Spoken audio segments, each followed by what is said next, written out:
What it do, guys? Manjoume here, and today we're going to be unboxing Legendary Paint the Town Red.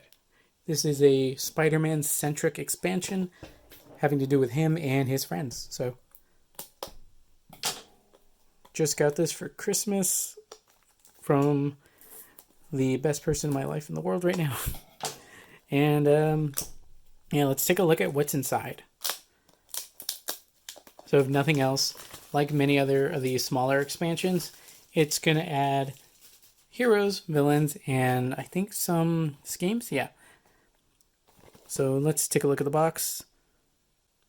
We're going to get Black Cat, another Spider-Man, Spider-Woman, and Moon Knight. At least I think there's 5, so there might be one that we don't see. Looking at the side, reuse the artwork. One of the bad guys is bound to be Carnage. The other side, same thing. Legendary, a Marvel deck building game, swings into your living room with the latest expansion, Paint the Town Red. The latest entry into the world of Legendary delivers the return of the fan favorite Spider-Man, making his symbiotic suit debut. That must be the last one. Create powerful combos with Black Cat, Scarlet Spider, Spider-Woman, and Moon Knight to take down the insane mastermind Carnage and the mysterious Mysterio.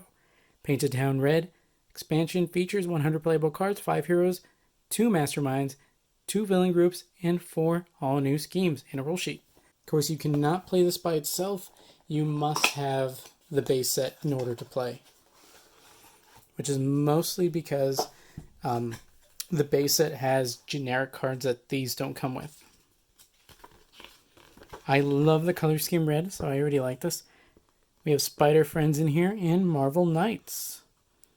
Wall Crawl, this is a debut of Wall Crawl, which we would later see in the Homecoming set. So if you've seen that playthrough, that I've done a game or two of that by now, then you'll know how this one works.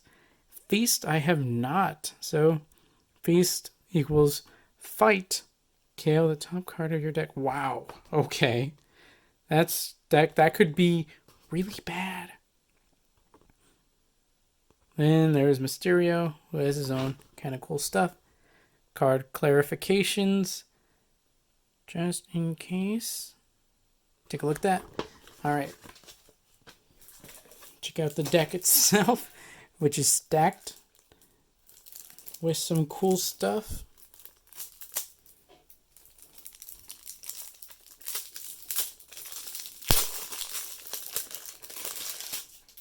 We have Symbiote Spiderman, which looks like he's keeping, let's see, Shadowed Spider, still a 2-coster.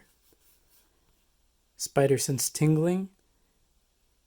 Wow, this was before, I think, the Danger Sense mechanic. Otherwise, I think it... Actually, I think... Put him into your hand. Because Spider... Danger Sense would be an attack thing. Wow, that's kind of like a Proto's Danger Sense mechanic before they had it. And then Dark Strength, Wall Crawl, because, you would have it. Wow, that's actually pretty interesting. Thwip, Symbiote Spider-Man. To play this card, you must put 2 cards from your hand on the top of your deck.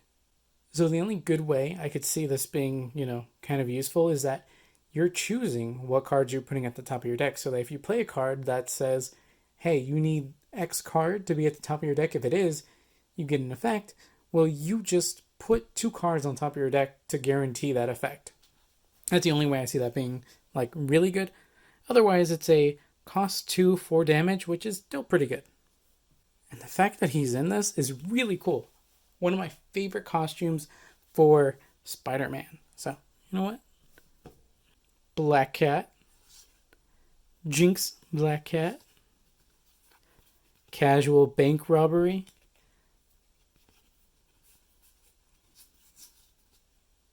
Pickpocket,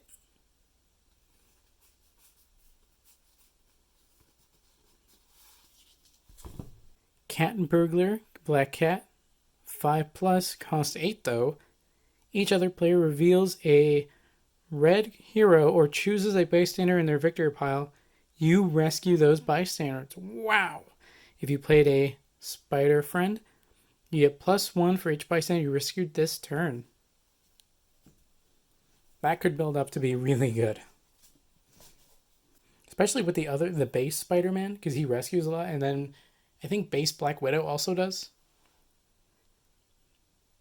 Golden Ankh of Koshnu, Moon Knight. Whenever you defeat a villain on the rooftops this turn, you rescue bystanders equal to that villain's printed victory point. If you played a technology card, you may move a villain to the rooftops. If another villain is already there, swap them. So you get to pick who to fight. Crescent Moon Darts. Pretty fun. Climbing Claws. You know what? You gotta have them. And of course he has Wall Crawl because, climbing claws. Lunar Communication. Sting of the Spider, Scarlet Spider. Whenever you put a card on top of your deck this turn, you may draw that card. So you can play that in tandem with that Thwip card because you just put a card on top of your deck so you can draw it. So that's pretty interesting. Leap from Above, Scarlet Spider. I like the other costume for Scarlet Spider a lot more than this one. But you know what? It's another character. It's cool. Perfect Hunter. Ooh, wall crawl and draw a card. I mean, it's pretty basic, but it's better than a base card, later in the game. Even though it looks more like Danger Sense than Wall Crawl, but you know what? It's an earlier set. I'll forgive it. Flip Out. Wall Crawl, draw a card. Okay, whatever. Spider-Woman, Arachnopheromones. Rescue a hero from the HQ for free. That's because I think she actually has the power to hypnotize male people. So in the No Way Home movie, when MJ talks about spiders being able to kind of hypnotize women, it's actually the inverse with her. She's able to do that, not him. You recruit them for free, so they'll go into your discard. But if you played a spider friend, put it on top of your deck instead, which is really good because you get to use it next turn guaranteed. Unless stuff happens, and then you might be able to use it this turn. In fact, I think if you played this in tandem with Scarlet Spider, where if something gets put on top of your deck, you just draw it instead, this would count. Venom Blast. Bioelectric Shock. Which almost looks like it would have been better for this one, but then I don't know what this one would be. Radioactive Spider. Yeah, I could see that.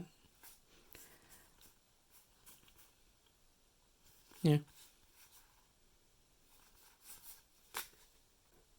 Mastermind Carnage. Drooling Jaws. Endless Hunger. Feed Me. Om Nom Nom. Then we have Maximum Carnage Villain. Carry On. Demi-Goblin. Doppelganger. Ooh. Shriek. Then we have Mastermind Mysterio. Wonder who his henchman would be. Or his villain group. Blurring Images. Captive Audience. Master of Illusions. Mists of Deception. So, okay, so he would lead the Sinister Six? I guess that kind of makes sense. We have Chameleon. Which, I don't even... That would just make me feel uncomfortable.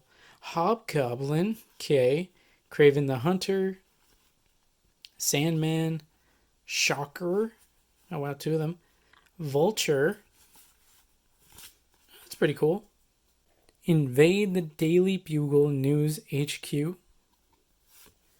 Splice Humans with Spider DNA. That seems to be a thing where the villains want to splice some kind of thing into humans.